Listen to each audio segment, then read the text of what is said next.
Доброе утро. 4 июня. Мы тут уже буяним. Сейчас буду. Сейчас. Просто поздоровался. Начинаем.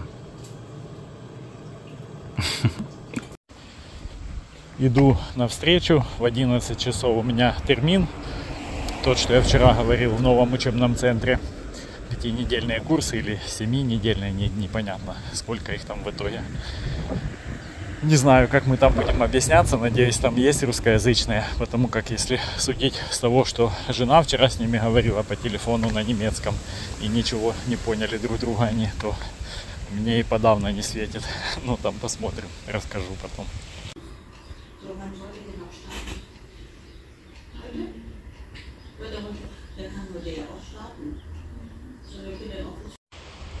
Так, ну что сказать.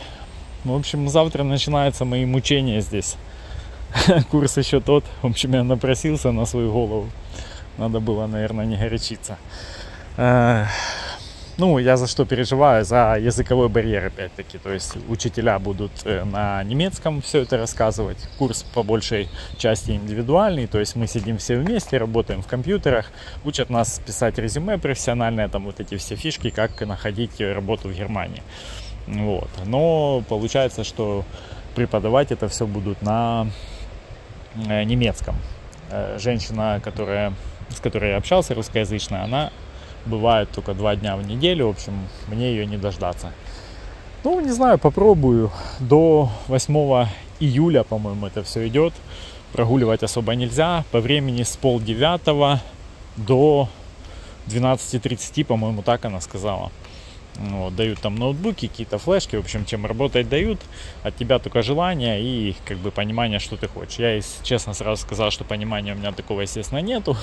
Я как бы особо там не юлил, не рассказывал, что я там супер-пупер хочу работать. Я говорю, ну вот меня к вам отправили, чтобы я понял, типа, кем я могу работать. Ну, вроде так и договорились. На следующей неделе она мне проведет этот тест на профориентацию, так скажем. А до этого времени буду пока ходить. Ну и обязательно завтра запишу свою реакцию первую. Такие дела. В общем, побежал я обедать и гулять. Я уже на прогулке после обеденной.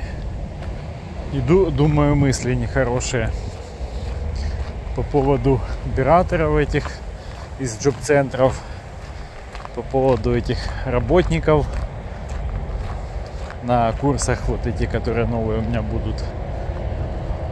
В общем, и не могу понять, как эти люди могут заниматься вот формальной работой, да, то есть для галочки что-то делать и находить в себе мотивацию этим дальше заниматься. Для меня это просто непонятно. Я бы, наверное, так не смог. Чем делать что-то для галочки, лучше вообще ничего не делать. Ну, это на мой взгляд.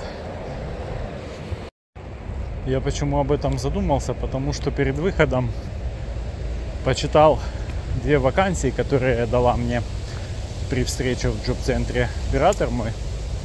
Ну, ей там положено, я так понимаю, давать вакансии, присылать их в кабинет, и она мне распечатала. И там вакансии как бы по моему профилю. Первое — это что-то вроде менеджера по продажам всяких платежных услуг. То есть я так понимаю, что-то вроде как эквайринг у нас в Украине, да, продают, то есть устанавливать терминалы в торговые точки, там какие-то финансовые продукты им предлагать, в общем. Это я так, насколько бегло ознакомился, насколько понял. Вот. А вторая вакансия — продавать фермерам там какие-то, ну, тоже что-то там связано, короче, с агрокультурами, с удобрениями, что-то там, в общем, тоже не вникал, но смысл в том, что взаимодействуешь с фермерами в основном. Ну, и там дальше расписано, что они там требуют, какие компетенции, туда-сюда. Вот. Зарплата, правда, не написана, по-моему, ну, не видел я ее. Я же как тоже там сильно не сам читал, а скопировал просто текст и вставил в Грок, и он мне перевел. И вот думаю, то есть эта работа и одна, и вторая подразумевает наличие водительских прав, которых у меня нету. И это в моем профиле указано. И та, и другая работа подразумевает, ну, идеальное, как я считаю, владение немецким языком. Чтобы делать прямые продажи, да, то есть людей нужно уговаривать. Auslander с моим там B1 вряд ли вписывается в эту стратегию. То есть, скорее всего, как бы мне дают эту вакансию. Скорее всего, как бы было. Мне дают эту вакансию, я пишу им, отсылаю свое резюме, свой там еще какой-то автобиографию, как-то они там Лебен, ну, короче, как-то называется она. В общем, мне это будут рассказывать, как писать правильно на вот этих курсах. Вот я им все отправил. Они почитали, сказали: зачем ты нам это прислал? Ты нам не подходишь по вот этим вот всем выше мной перечисленным моментам. Да, язык, права, там все дела. Может, даже образование какое-то, опыт работы и так далее. Вот и получается, что она формально делает что-то, что знает, не даст результата. То есть она же, очевидно, так же, как и я, понимает все эти несоответствия.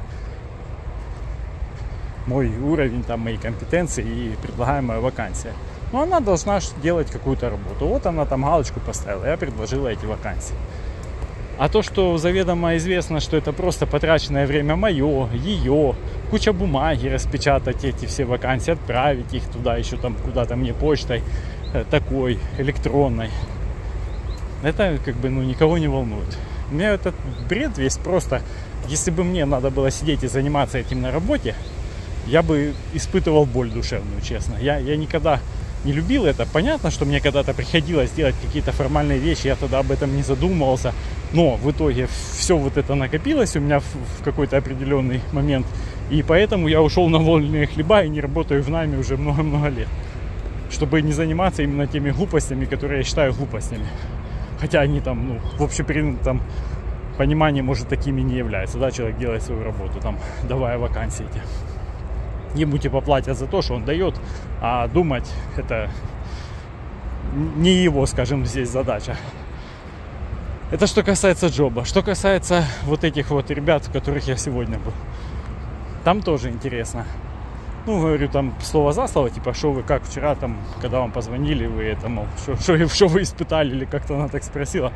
Я же говорю, ну, представьте, мне жена сказала, что у меня пропущенный термин в джобе. Она, да, она неправильно поняла. Я говорю, ну да. То есть эта женщина прекрасно могла с ней поговорить на русском, она русский знает, но они там, в общем, танцевали вокруг друг друга, пытаясь что-то кому-то объяснить.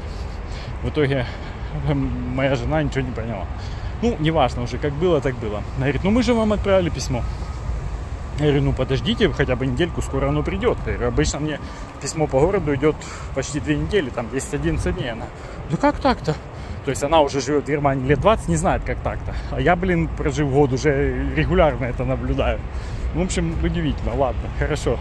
Тут она построила из себя, что типа у них почта отличная. Это не суть. Хорошо, у нее есть номер телефона, у нее есть адрес почтовый, но у нее же есть мой электронный адрес. Вот почему она на него не написала? То есть у нее полностью мой профайл есть, как бы. Где-то же она взяла телефон, там вот это вот все. Почему-то не догадались. Это при том, что все немцы топят за экологию, за то, чтобы, короче, сокращать всякие вредные действия для природы.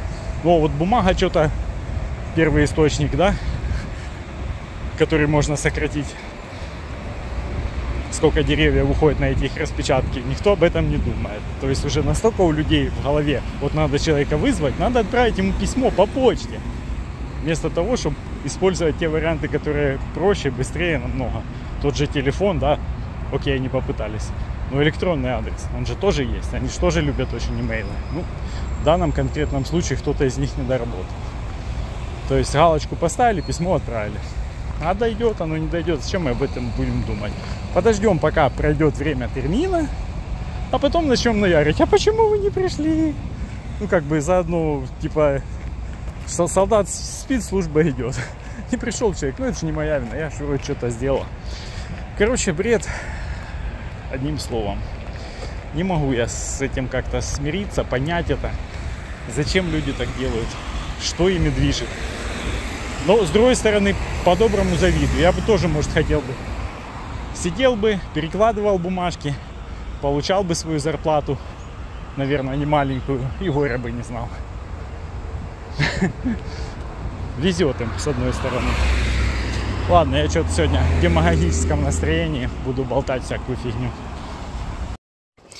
Если по джоб-центру что-то еще понятно, да, бюрократия государственная, все такое, то с вот этими курсами вообще непонятно, как бы, почему они так относятся. Ну, я еще готов им дать шанс, как бы.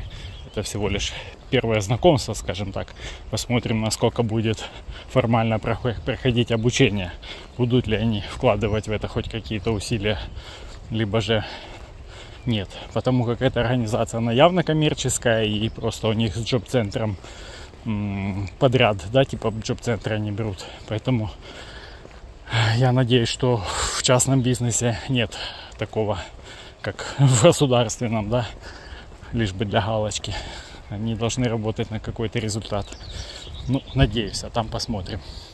Потому как вот это все, чем я так недоволен, это, естественно, больше, конечно, относится к государственным всяким бюджетным сферам. Хотя в моей жизни, там, где я сталкивался, это все было, я никогда в государственных организациях не работал, это все был частный бизнес, но в Украине это же тоже такое все, постсоветская модель какая-то, блин. Я там работал на всяких фабриках, там тоже в продажах всяких, в общем, все, но тоже немножечко было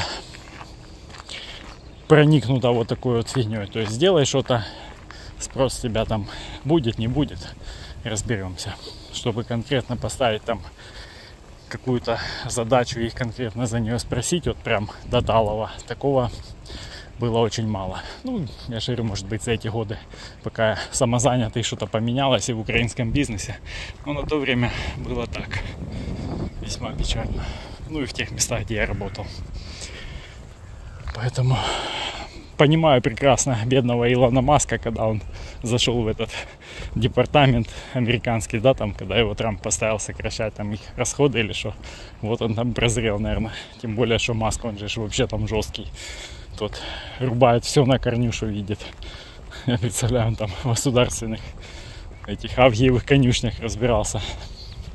Ну, вроде уже все, закончился у него этот этап. Но было, наверное, интересно. Ладно, демагогия это хорошо.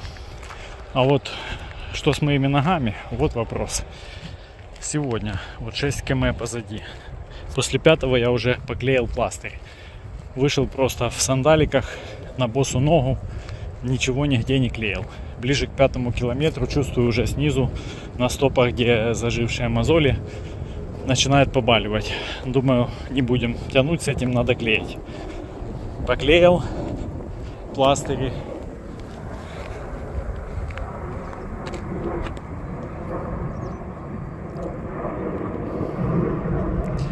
Эх, самолетик, куда ж ты летишь? Я тоже хочу. Да, поклеил пластыри. Носки не стал одевать, хоть они у меня и есть.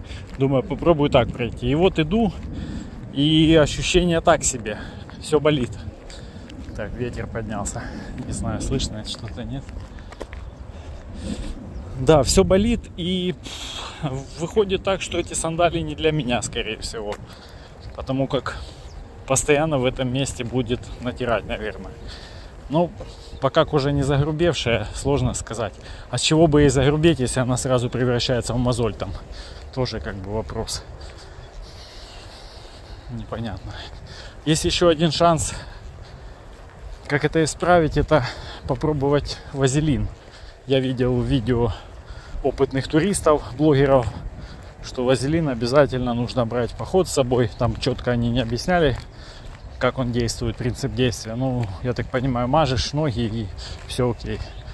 Что он позволяет, скользить лучше или смягчает кожу, в общем, вот это пока для меня загадка.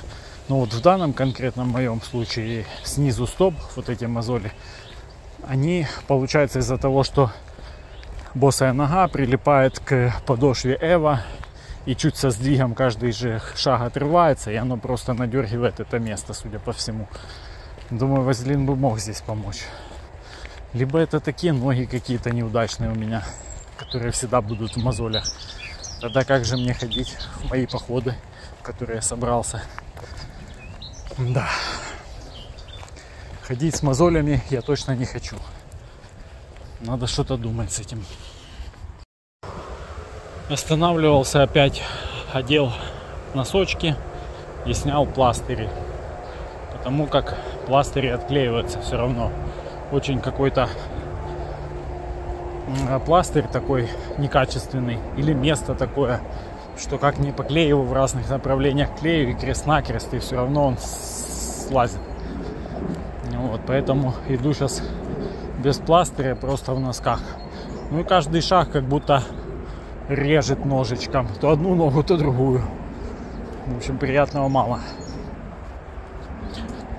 Пришло только что письмо от человека, который ковер мне продавал. Наконец-то он вспомнил про чек. Я ему там напоминал. Говорит, ты же мне обещал чек прислать.